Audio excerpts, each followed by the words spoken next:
Hi guys, Al DeMarco here, General Manager of DeMarcoSports.com, as if you didn't know that by now because you're watching the damn video reports. And this is going to be your Tuesday edition. I'm going to take a look at your bowl game, the Guaranteed Rate Bowl in Phoenix, Arizona, Chase Field between the University of Kansas and UNLV. And in the NBA, I think there's an interesting matchup between the Orlando Magic and the Washington Wizards. That's coming up. As you can tell, I moved my laptop and changed positions here in the hotel room because I was tired of that ugly wallpaper being the only backdrop. And instead, I've now given you a beautiful panoramic view of those three ugly pictures because somewhere, here's my hypothesis, somewhere in the executive offices of Marriott, somebody controls the interior design of Residence Inn, and they made the decision to put those ugly three pictures probably in every single Residence Inn in North America. I don't know. They got paid big bucks for that probably. I think I'm going to steal them and just bring them to my home office. What do you think? I mean, I don't know. If you look at them long enough, it's probably like a bad LSD trip and you're listening to the Grateful Dead. They're ugly. But it's better than the ugly wallpaper, don't you think? Okay, so listen, I opened up the comment section here, as you know, on the channel for the first time at the beginning of the football season. And I have really enjoyed conversing with 99.9% of you. I think it's been enjoyable. And listen, I know it's just like when I used to have my national sports talk show. The metric is generally that only 1% of your audience is actually ever calling into a talk show. I realize here that less than 1% of you are actually buying my picks someplace. And that's okay, because I encourage the forum here on the channel for people to put your own plays out there because it's all about gambling. It's all about having fun.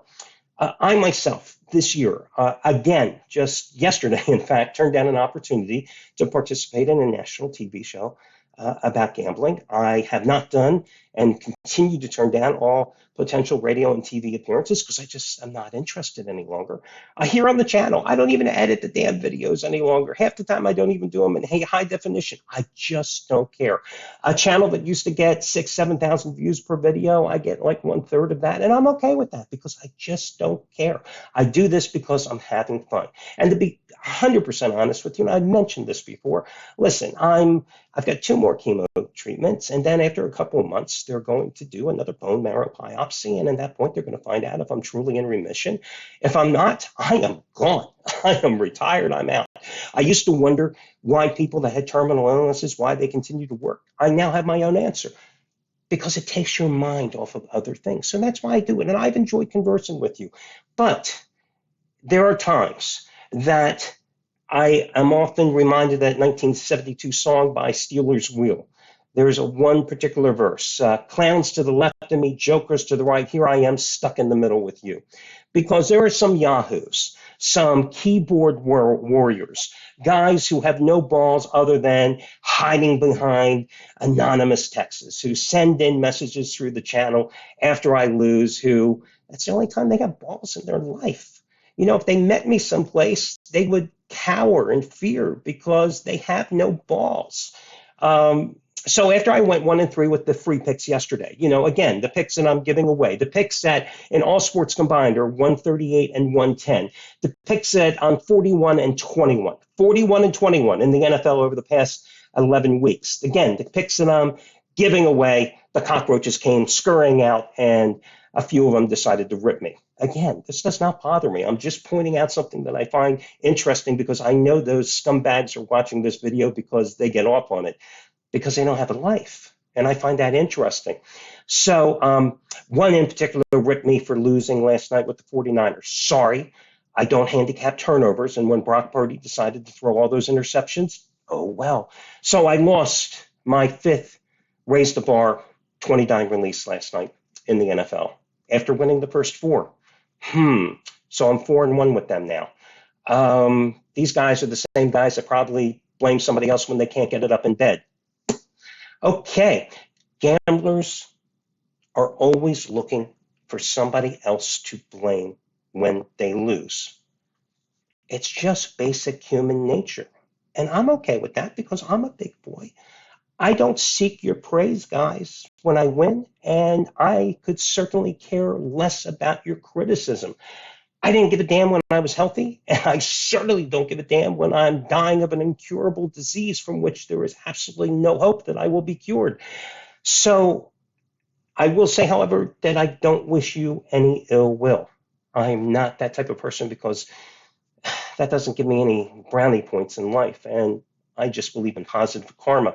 Um, Another wimp decided to rip me for always taking favorites. Oh, yes, because underdogs are always the way to play, right? By the way, do you know favorites are 118, 109, and 13 in the NFL this year against the spread? Yeah. Every single year, I hear the same damn argument. And at the end of the season, the spread between favorites and underdogs will be less than 10 to 15 games. So that is just one of the most asinine arguments I have ever heard. Bet the dogs, bet the favorites. You can always find them. It just depends on how good you pick them. So that's another dummy that I heard from.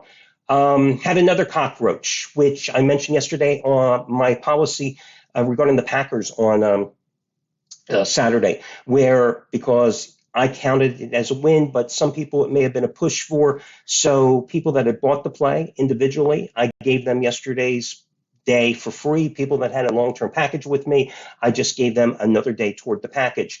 That cockroach said that, well, after every loser, I should go ahead and immediately give them a refund. So let's address that. And here's how I feel about that, okay?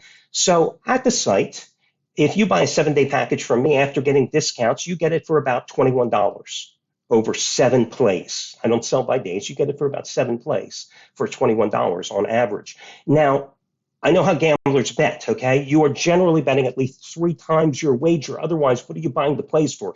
You're not buying them on average for $21 to bet 50. That makes no sense. So I would say you're betting 3 times the wager. If you buy a 30 play package, you're getting those plays on average for about $12.21 after discounts. It's not like I'm making a fortune here. And by the way, I don't make money on the individual purchase of plays, okay? I just make a straight salary. That's just how it goes. So my response would be simply this.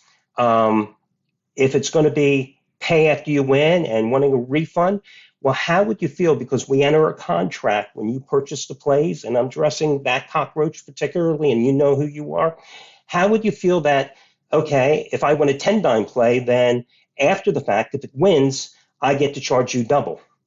If it's a 15-dime normal top-rated play, I get to charge you triple. If it's a raise the bar 20-dime play, of which I'm 4-1 in the NFL, then after the 4 winners, I should get to charge you 4 times.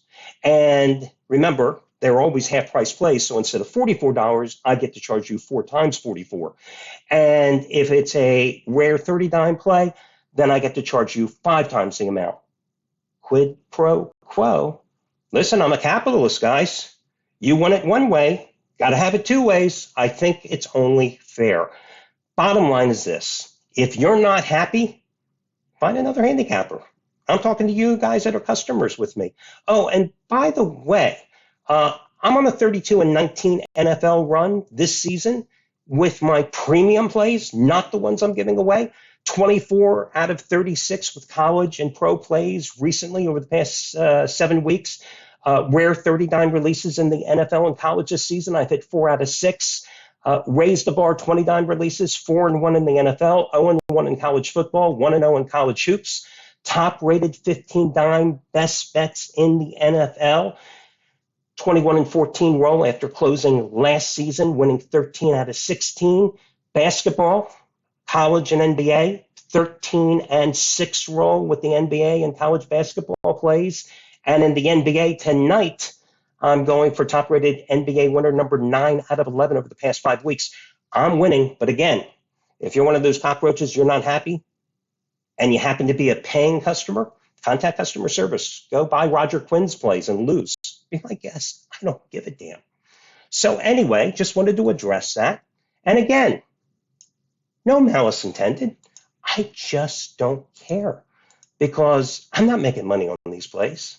Listen, guys, this is a business where I don't even take a paycheck in June, July, and August to make sure that we keep the lights on and everybody else gets paid at the site.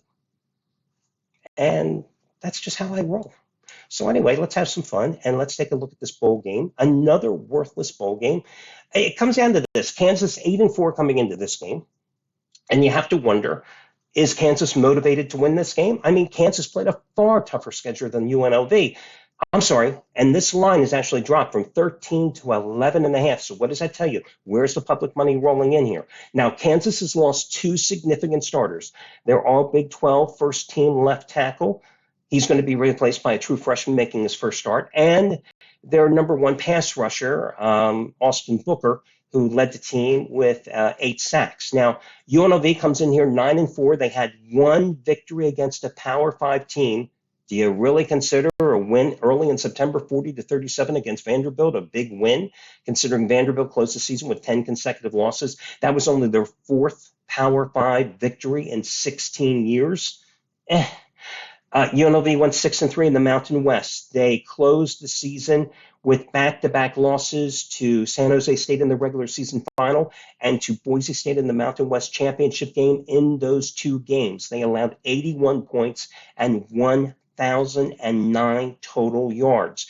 And Boise and San Jose State ran for a total of 534 yards in those games, averaging 5.9 yards per carry.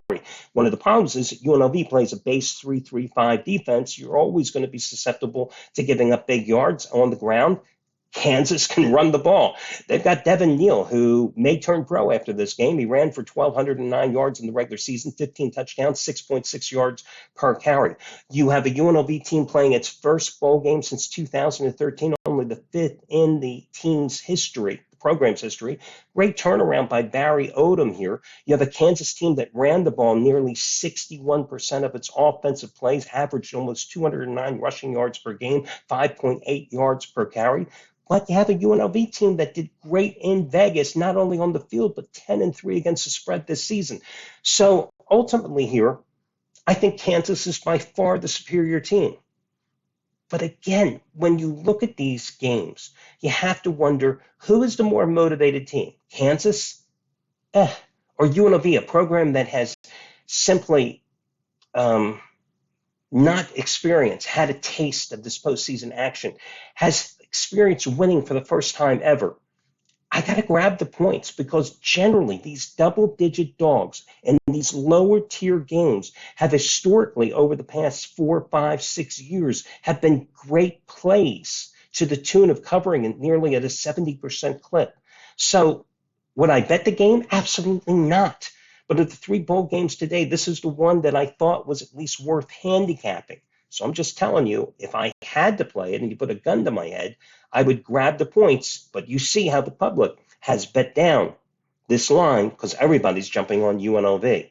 Now, in the NBA, the Orlando Magic just snapped a 4-game skid with a 117-110 win at Indiana on Saturday. They have beaten the Wizards in 4 straight, including 2-0 in meetings this season, but both of them were in Mickey Mouse land. Boy, I probably pissed off Republicans right there, right? But the Magic are 6-8 on the road. Joe Ingles has missed 4 straight games. Jalen Suggs, their starting guard, has missed 2 straight games. Both of these guys are questionable tonight. I don't think Ingles is going to play. Washington, 5-23 on the season, just capped a 1-3 road trip with a 129-118 loss at Golden State on Friday. They average, the Wizards, 117 points a game. That's 10th in the league. Great shooting team, nearly 49% from the field. The only problem is they don't play any defense. But I will say this, a Magic team that is 5th in the league in defense, giving up just 110.4 points a game, listen, they were hard-pressed to stop the Wizards. In those 2 home wins, Orlando allowed Washington to score 120 and 125 points. So even though the Magic have the big size advantage, this is a Magic team that I think will be hard-pressed to cover the number tonight, so I would take the Wizards plus the points. Am I in love with either one of these plays? No. I'm just being honest with you. Of the 2, I lean a little more toward UNLV, but those are your free plays for today. I wish you well, guys. Good luck.